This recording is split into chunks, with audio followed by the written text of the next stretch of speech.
Salam sejahtera tuan-tuan dan puan-puan, saudara-saudari sekalian, apa kabar semua? Nama saya ialah Dr. Lee dan saya berasal dari Bukit Mentajam. Buat masa ini saya tinggal di Kluang Johor. Jadi selamat menyertai program saya di mana saya sedang memuat naik cara menulis karangan Task 2, yaitu Writing Test MOWET Malaysian University English Test. Kertasnya 800 palang 4, di mana kamu dikehendaki menulis sekurang-kurangnya 250 patah perkataan dan 60 markah diberi markah penuh untuk sesiapa yang dapat menulis karangan dengan terbaik. Dan masa yang dicadangkan ialah 50 minit. Bagi saya rasa masa yang dicadangkan itu bagus sekali, sebab saya sendiri pun perlu 50 minit untuk menulis 250 patah perkataan ke atas. Mungkin dalam lingkungan 280 hingga ke 300 patah perkataan. Jadi ini adalah kita panggil body ataupun isi. Isi untuk membuat kertasnya kita cadangkan agar kamu menulis 3 perenggan atau 3 paragraf. Oke?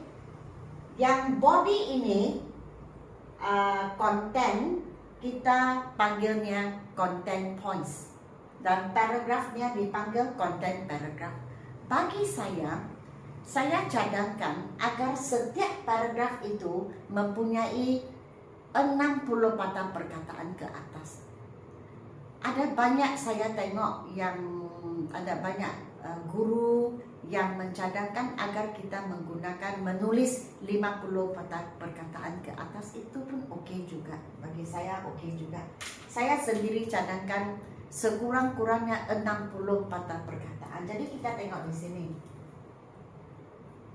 6, 15.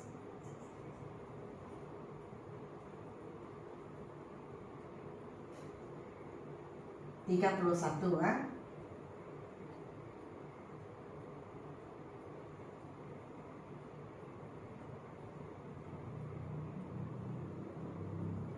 53.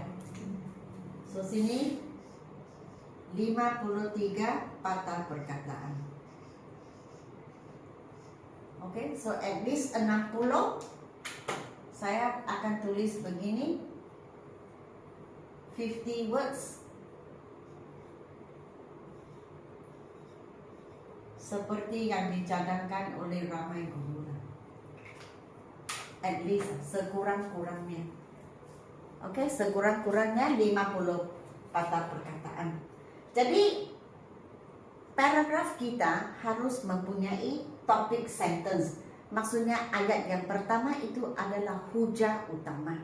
Selepas hujah utama, ayat yang kedua kita memberi reason atau reasons, terpulang. Mungkin kamu boleh beri satu sebab ataupun 2 sebab untuk menyokong topik sentence atau hujah utama. Lepas sebab, kita cadangkan agar kamu menulis example, memberi contoh atau lebih daripada satu contoh. Jadi example ataupun examples. Dan seterusnya kita harus mempunyai concluding sentence. Maksudnya kesimpulan kecil. Untuk paragraf itulah kesimpulan paragraf, bukan kesimpulan keseluruhan. So kesemuanya ada 4 bahagian yang kita mesti menjaga. Sebab waktu kita periksa, kita tengoklah keempat ini ada atau tidak. So kalau paragraf yang kedua, keseluruhan introduction paragraf kedua, tetapi hujah pertama.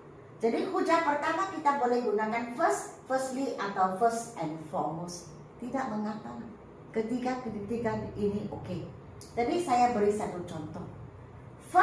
Firstly atau first and foremost. The government should give incentives to those who contribute to recycling. Jadi ini hujah saya yang utama, number 1. Okey? The government should give. So satu, jadi sini pun satu juga. Satu. Hujah yang pertama di ayat pertama. Kerajaan harus menggunakan insentif kepada sesiapa yang menyumbang kepada recycling atau kitar semula. Kemudian saya beri sebab yang kedua itu. This is because dengan adanya with incentives, people will be more motivated to participate. Maksudnya, ini adalah karena dengan adanya insentif, orang ramai akan berasa lebih bermotivasi untuk menyumbang ataupun mengambil bahagian dalam recycling. Kemudian, yang ketiga, contoh. Jadi saya cakap for example. Recycling centers can give discount vouchers to those who send their unwanted items for recycling. Jadi saya beri contoh lah. Contoh saya, pusat-pusat kitar semula boleh memberi voucher discount kepada sesiapa yang menghantar barangan yang mereka tidak mau untuk kitar semula. Kemudian saya memberi concluding sentence. Hence, the government should give incentives to those who contribute to recycling. Salin balik. Salin yang ini, yang saya buat garisan dengan biru. Jadi hence maksudnya oleh yang demikian. Kerajaan harus memberi insentif kepada sesiapa yang menyumbang kepada program kitar semula. Dengan ini saya ada tulis 53 patah perkataan. Oke, so inilah basic sekali. Dari sini saya akan memberi video yang kedua. Video ya saya yang seterusnya saya akan kembangkan lagi supaya ia mencapai lebih daripada 53 patah perkataan, 60 ke atas. Saya akan kembangkan dari sini. Saya akan tunjuk kamu bagaimana. Oke, jadi sila beri saya like, share dan subscribe. Dan jikalau kalian ingin membeli buku saya, buku 1, buku 1, 2 atau kedua-duanya sama sekali, bolehlah WhatsApp kepada saya.